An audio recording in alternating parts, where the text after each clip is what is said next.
სამხრეთ საფრანგეთში ლაჟვარდოვან სანაპიროზე ქალაქ ნიცაში ქართველები ცხოვრობენ. სხვათა შორის რაგბის თამაშობენ.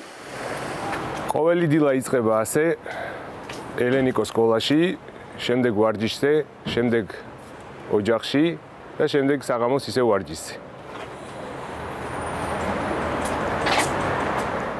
ელენიკო ამბობს, რომ ის ქართველი არის, თანაც მოხევე. თავაწეული დადიხარ და გიამაყება, რომ რაგბს საფრანგეთში თამაშობ და ისეთი ქვეყნიდან, როგორიც საქართველო არის.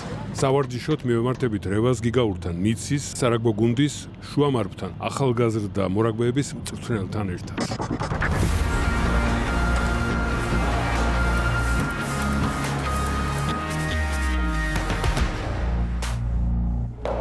კაინძიმია.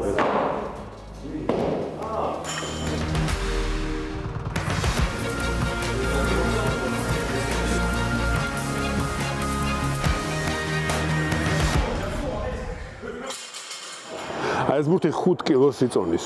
ამას ისე აბურთაებენ მორაგბეები, თითქოს ხელში რა ვიცი, ფაერი ჰქონდეთ რა. თავარი მწვრთნელი არის დავით ბოლღაშვილი. კიდევ მოთამაშეები ვართ, 5 მოთამაშე, ვინც პირველ გუნდში თამაშობთ. სამი პირველი ხაზი არის ვადო გუნიავა, გიორგი ცკიტიშვილი, კახაბერ კობერიძე, მეორე მესამე ხაზელია გიორგი ჩხაიძე და მე რევაზ გიგაური. რევაზ გიგაური მხოლოდ შუამარბი არ გეგონოთ. ის ამასთან ნიცის რაგბის გუნდის ახალგაზრდებს წვრთნის. ხო არის ხოლმე რა ეს პატრიოტული რაღაცა გაძალებს, რომ აუ, იქ უნდა ვიყო და იქ რა ქვია, ვიღაც ყოჩებს უნდა ვწვრთნიდეს. ნუ მწვრთნელი რო ხარ, შეგილია ყველა მნიშვნელობა არა აქვს ალბათ, ეროვნებას, ქვეყანას, ის სადაც შენ საქმეს აკეთებ. მე ვარ მწვრთნელი, დამწყებით მწვრთნელი ვარ. 5 წელი არის, რაც ასაკობრივ გუნდებთან, ბავშვებთან მიწევს ვარჯიშები. გავიარე ის იყო დიპლომი, იყო სერტიფიკატი, იყო თუ რაც იყო.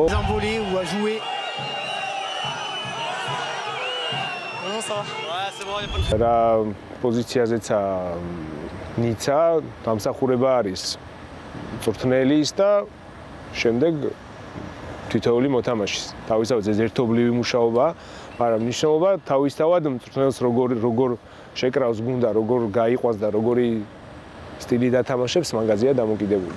აუ! კესკე უპაღლელა! ეს ნიცის რაგბის გუნდის ქართველი მწვრთნელია. ვერ გაიგე? ოი, ის აკენე დადიქი წადი. გო! რა ხდება, ეხლა გამოდის რომ თქვენ ხართ ქართველი მწვრთნელი ამ საფრანგეთის ერთ რაღაც ძალიან ფრანგული ქალაქის ძალიან ფრანგული სპორტის, ხო? ო, ეგრე შეიძლება ითქვას, კი. 19 წელს ვიყავი, რომ ლიგში ჩამოვედი საფრანგეთში, მე დავბრუნდი და მე ისევ ლიგში დავბრუნდი. იქ ვიყავი მოთამაშე, მე მეორე გუნდის მწვრთნელი, მე პირველი გუნდის მწვრთნელი, მე გუნდი ავიყვანე პროდეგოში და იქ რაღაც ფინანსური პრობლემები შეგვექნა. 15 წელი იქ ვიყავი, გუნდი დაიშალა და აქ შემოვთავაზეს. ფედერალურში იყვნენ და უნდათ ასვლა ფედერალურში, რომ იქნება აიღო. ნელა ვივდივართ რა დიპლომები გაქვს. ქართველების აქ მოყვანა რაღაცნაირად თქვენი სურვილი იყო? ხო, სადაც მივდივარ, რამოდენიმე ქართველი ყოველთვის მივყავს.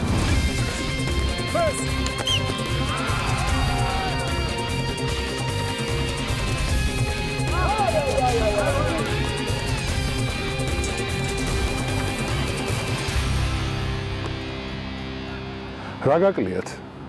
ნუ მაკლია თავისთავად საქართველოს თბილისი, საქართველოს. რა გინდათ საქართველოს თბილისი? სიყვარული ალბათ იმ ქვეყნის, სადაც გაიზარდე. დიდი ხანი არ ყოფილი ვარ საქართველოში, მაგრამ როდესაც ჩავდივარ ხოლმე ეს გრძნობა სუმაქვს.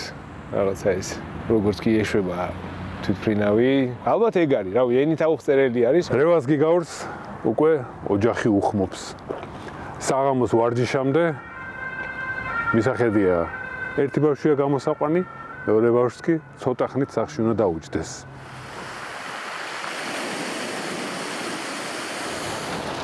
ეს ფაქტურად ახლა ჩვენ რაღაცნაირად გამოგიტყუეთ გარეთ, ხო, რაღაცა ბავშვთან ერთად გიწევთ ხოლმე აქ ყოფნა, ჩვეულებრივ აი ესე რაღაც სეირნობას ახერხებ. კაი ამინდია და მზიანი ამინდია, რაც ხშირად არის ხოლმე, ცდილობს რომ გამოვისეირნოთ ხოლმე და აქ უნდა იცხოვროს. ანა მთელი ცხოვრება, ნიცელი გოგო იქნება, რო გაიზრდება. ანა დაბადებული არის ნიცაში. ცხოვრება მერე გვიჩვენებს როგორ იქნება. გამოჩნდება. ნახე როგორი ფედის ქვა? ჩვენ მაყურებელს უნდა გაუზიარო ერთი საიდუმლო. ფრეზი რომ მარტო მორაგბე და სპორტსმენი და ძლიერი კაცი და სწრაფი კაცი კი არ ახართ, არამედ ასე თქვა თქვენში არის სინატიფე ხელოვნების თვალსაზრისით. ხატვა ძალიან მიყვარს. მიუხედავად იმისა, რომ არანაირად არ მისწავლია ჩემით ხატავ ხოლმე, ყოველთვის ის სიამოვნებას მანიჭებს და როდესაც დრო მაქვს ხოლმე აუცილებლად ხატავ ხოლმე ყოველთვის. ჩემ მოყვარულის დონეზე ვხატავ და მამით შემოვიფარგლე მარტო. ჩემ ან გულიშიას ვახარებ ასე რომ ვთქვა. ხო არა, გულიშიას ახარებ რაგბითაც ხო ესეა ვთქვათ ეს? კი, თავისთავად, მაგრამ იმას უფრო პროფესიონალური დატვირთვა აქვს. რევაზ გიგაური როგორც მხატვარი ნიცაში. და კვლავ ვარჯიში. ამასთან ნიცელი მოხევის რევაზ გიგაურის გულწრფელი სიტყვა. გულწრფელად მითხარით, კმაყოფილი ხართ იმით, რაც გააკეთეთ? ბოლომდე კმაყოფილი არა ვარ. შეიძლება და ესე მგონია, რომ ისევ დაბრუნებული ყავი და თავიდან დამიწყო ბევრ რამეს შევცვლიდი. უფრო მეტად ვიშრომებდი, ასე მგონია. იყო რაღაც მომენტები, რომელშიც თავი დამიზოგია, ესე მგონია. და ალბათ ამას შევცვლიდი უფრო მეტად.